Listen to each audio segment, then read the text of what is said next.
But truthfully, what legacy would you say your principal, Muhammad Buhari, if there is one legacy that one legacy that he is going to be leaving behind, what would that be? One, he made a country that was in tatters, that you weren't sure would still be together in 1 week, in 1 month, in 2 months. Today, he has held the country together. And the semblance of security that you have can't be compared to what subsisted in 2015. It kept Nigeria together. And things are looking up, things are getting better. Hello, my people. It don't happen again. Adesina at it again. Ah, God. Why? Wait till they happen. People like this, you always leave them, make them stay long. Why good people? You go come carry good people. This man, I don't know. Like, as this man they lie, I never see the kind of man where we say he dey confidence. Like person they lie, still dey very confidence. Wow, this is crazy. I don't know why this kind of station we allow this kind of man to be interviewed. This kind of man every time. If they burn you, go to Arai TV. If this guy go finish you, guys. I don't want to talk too much. Watch the kind of lie where this guy lie. See, make I not lie you. Nigeria no feel good. If Obi no enter, forget about Nigeria. Nigeria no feel better. See, no more Nigeria safe. Only if Obi win. But if Obi no win, forget about Nigeria. Anyway, watch the video. But guys, please don't forget to follow me, like, share, and comment. Thank you, guys. Although things are not really looking white, considering that white meaning peaceful, because considering those who are on the street looking for fuel. And it's ironic, isn't it, that this government is still talking about subsidy 7.5 years down the line, isn't it? Well, it's a phase the country must pass through and has passed through. And that phase is coming to an end. You have heard the government say, you have had the Minister of Finance reiterate that subsidy payment will stop by June. And of course, that date was not just picked haphazardly. That month was not just picked from the blues. It had been planned. When the PIA kicked in, there was an 18-month window also opened for subsidy removal, and that will come by June this year. It's a way Nigeria must go. I have not seen any of the major contenders for presidency that has said he will retain fuel subsidy. It's a way Nigeria must go. I mean, it does look to me that fuel subsidy is like a devil in the mix. And how, I mean, the question I ask is how it has come to stay for 7.5 years in the life of this government. And in the first place, it will stay for 8 years. This government will not remove it. This government leaves in May. It will go in June. Yes. I mean, for 8 years of this government, subsidy existed. Yes, because you need to balance between economic sense and social sense.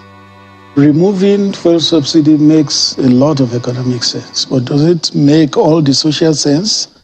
And you know that President Buhari is somebody that looks at the social sense of whatever he will do. That's why he has not beaten the bullet on removal of fuel subsidy over the years. So anybody that is thinking of removing it is not probably thinking of the social sense. No, the time has just come for it to go. Yes, the time has come for I mean, what then happens? Because the president does not think subsidy was right before he got into office. Yes. In the beginning, his position was that what was subsidy really? But over the years, it became evident that the country was bleeding, the economy was bleeding, there was a lot of hemorrhage which needed to be stopped. And the time came, and that time is now. You realize that subsidy may be fraudulent. Well, that was the argument. I remember that Professor Tam David West, God rest his soul, who was a former oil minister, used to say that there was nothing called subsidy.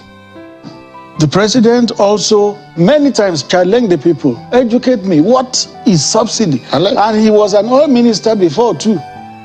But then, over time, it became evident that the country was hemorrhaging and something needed to be done. Let me, in fact, quote your principal, the president, when he says, "I do not understand the Nigerian economists who are over the issue of subsidy." He asked the question, who is subsidizing who? Exactly. He went further to say, if anyone is saying is subsidizing, is a fraud. That is what the president said pre-2015. Yes, that was the position. And like I told you, even Professor Tam David West, who was a former oil minister, also held that same position. Was it that the president didn't know enough before No, he was an oil minister. So that's the He was question. an oil minister, so he knows enough. So let me But then things had mutated over the years between the time he was an oil minister, between the time Professor David West was oil minister, and now. Now it has become very evident. If the president, who was a former minister of petroleum and who is still the minister of petroleum, and perhaps the longest serving minister of petroleum in the history of this country, said at some point that free subsidy is a fraud, can one say that that fraud has existed and stay sort of a corruption that this government has been unable to fight?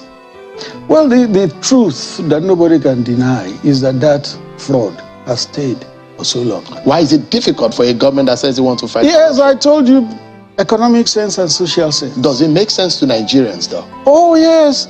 Yes. Economic sense and social sense. You know that each time there is an effort to fight the fraud in the subsidy regime, you have to contend with labor.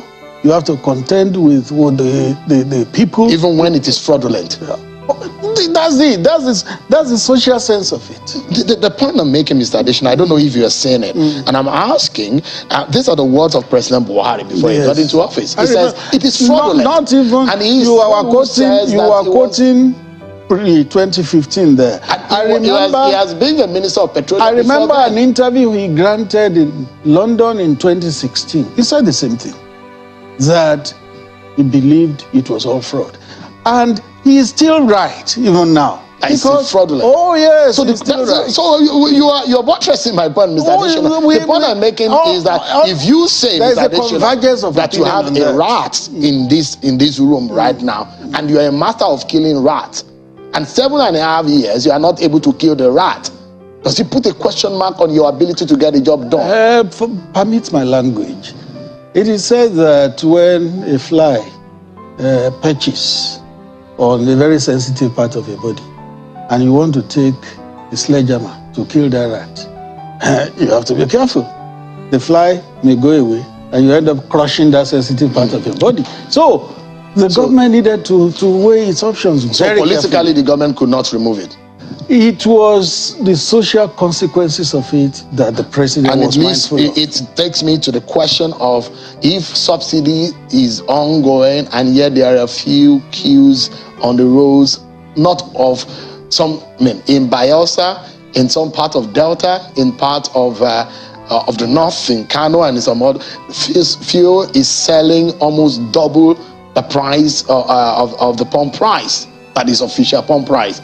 You see a lot of queues in Abuja and in Lagos causing unending traffic log jam. So if the subsidy is still ongoing and yet we are seeing this, doesn't make sense. That is why the entire country has come to the realization that regime, that regimen must change. It must change. Does it resonate with what Prof said about the handling of the economy under the Buhari government? No, I wouldn't want to weigh in on that at all, because one thing I've observed about economists is that they go in different directions. He said they are bad managers of the economy under this government. That's his opinion. He has a right to it. But economists always go. What is the opinion? Directions. I watched the documentary of President Buhari. It does look like, for those who have said good things about him, even him as a president seems to have uttered some words of frustration about how much of love and passion he has for this country, but the result perhaps have not been commensurate to the performance. No, not exactly, because you wouldn't expect the president to start praising himself. There's a saying that when people praise you, it sounds sweet, but when you praise yourself, it stinks. So President Buhari should not. So, but the question I'm asking, and perhaps trying to link them up, is the fact that when you say you are going to remove subsidy is fraudulent. You kept it for 8 years. You said you're going to fix the economy. The economists that left said that there's been a failure, colossal failure under this government. You said you're going to fight corruption, and I've asked you a few questions on corruption now. You said it's difficult to do that. How then would you rate, if you are being unable to do all of these things, based on what your critics are saying and what is evident to Nigerians? How then would you rate yourself as a government? Well, you know I'm a part of this government. That's what I'm asking. I then shouldn't be doing the rating. It's like an incestuous relationship. I shouldn't be doing the rating. Outsiders should do the rating. Would you say that your government has done well? It's the same question I've answered that you have asked in another way. Yeah, because you have not answered it quite well. So because at some point, if you leave the exam hall, you should be able to say to yourself, you did well, even if the result doesn't come out well. I'm repeating that other people should judge the government, should judge the administration. So for those who criticize that this government has been a failure, what do you say to them? They have a right to their opinion. No, those are some of your typical answers. Find another one tonight. What would you say? That typical answer remains true now, tomorrow, and forever. It remains true that people will always have a right to their opinion. So the opinion that this government is a failure, it does not make that opinion right. Would you say that all of those things that your government wanted to achieve has been able to? No government achieves all that it wants to achieve. I've never seen that government in the world. You say you're going to fight corruption? Even President Biden recently admitted that not everything they wanted to achieve have been achieved. So, let's look at the 3 points that you said you want, things you want. Corruption. No, the order is, we call it SEA, security, economy, anti-corruption. Security. So, security. From 1 to 10, how would you rate yourself in security? No. That, I think it's a simplistic way to look at it. The thing is that, where were we in 2015 when this government came? Where are we today? It's better that way. In 2015, you and I, every Nigerian was running helter-skelter because insecurity, particularly insurgency, was at the very door of every state, of every city. Is it the same today? No, it has been beaten back a lot. There is a huge difference between where we were in 2015 and where we are today.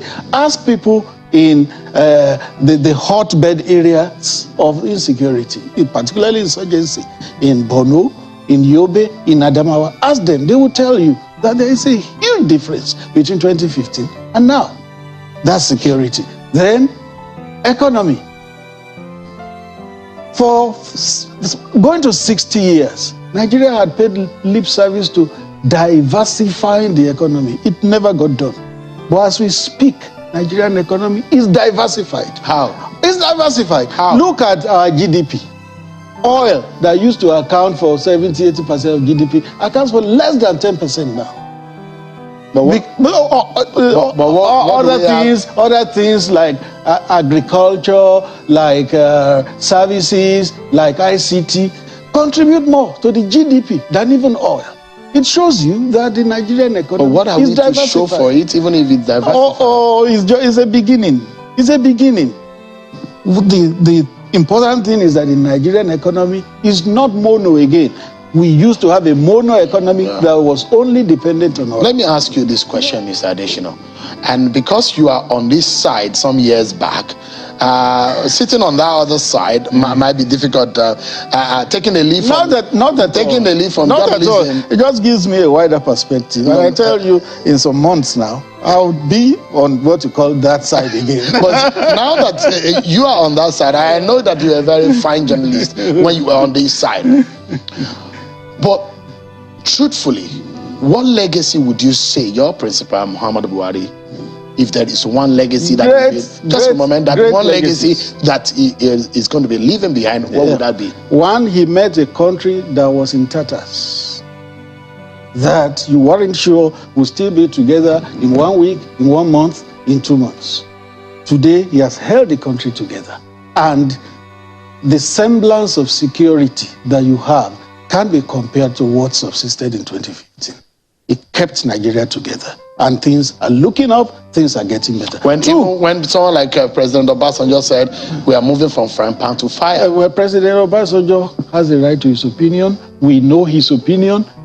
We respect him as a person, but we don't agree. Even when he rendered his opinion for the president becoming president in 2015 against the sitting president at the time.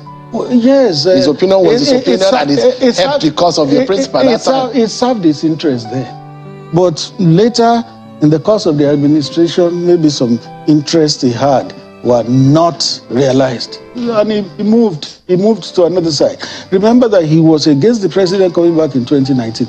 The president won with a wider margin in 2019 than 2019. Do you think there's something that the president could have done that he's not been able to achieve? It will always happen in every sphere of life. For example, in areas of appointments, his critics have said it was nepotistic. In areas of uniting Nigeria. That is what will always subsist in this country. There will always be talk of nepotism in this country. But one thing I can assure you about President Buhari is that what the Constitution requires in terms of federal character, the president is very scrupulous about it. If the Constitution provides that every geopolitical zone must be represented in these appointments, he's very finicky about it. If the Constitution says there must be a minister from each state in the country, he's finicky about it. But there are some other appointments that are subject to presidential prerogative. Then he can do those ones. Did you ever regret taking this job? No. I came to serve a man I had admired since he was a military leader in 1980. So this was a dream job for you? Yes, I had always said it before I came into government that I'm not a government person. I will never serve any government in Nigeria except the one headed by Muhammadu Buhari. So when he came in and I was invited to serve, I was happy. And you will never do that again? No. I mean, not in this capacity. Not in this kind of assignment I've done. You do it once in a lifetime.